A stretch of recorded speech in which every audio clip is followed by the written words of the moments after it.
কিভাবে মাপের সংখ্যা লেখা হয় আর সেই সংখ্যাগুলো চেনানো। এই চিহ্নকে ইঞ্চি বলা হয়।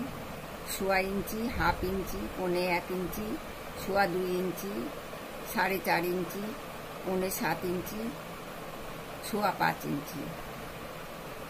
এইভাবে আমরা লিখব। এবার কি সে লিখব?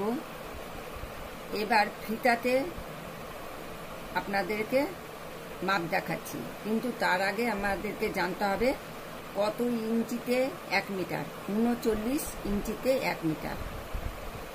100 সেন্টিমিটারে 1 মিটার হয়। আর কি আমরা সেই 100 সেন্টিমিটারে 1 মিটার, 39 ইঞ্চিতে 1 মিটার কোথা থেকে কোথা ফিতা সেটা আমি আপনাদেরকে দেখাচ্ছি। এই যে প্রথম থেকে শুরু হয়ে 39 ফিতাতে যেখানে লেখা আছে, এই যে এখান অবধি কোণে, এখান অবধি 1 মিটার। প্রথম থেকে এই 39 ইঞ্চি অবধি হলো 1 মিটার। এই যে 39 দেখতে পাচ্ছেন।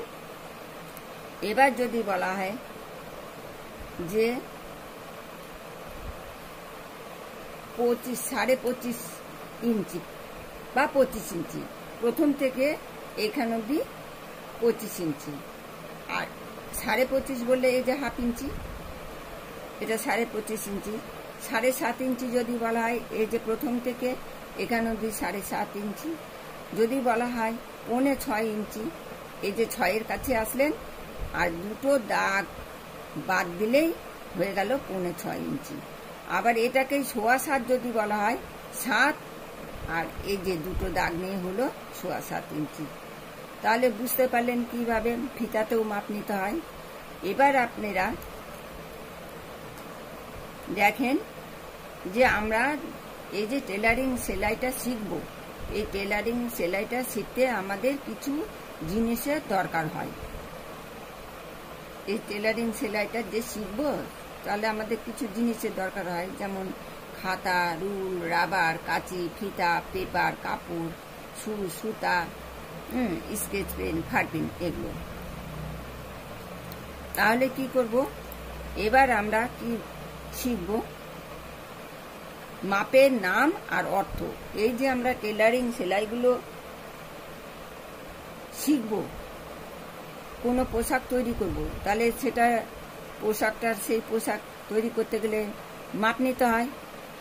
আর কোন মাপকে কি বলা হয় সেগুলো তো আমাদেরকে জানতে হবে।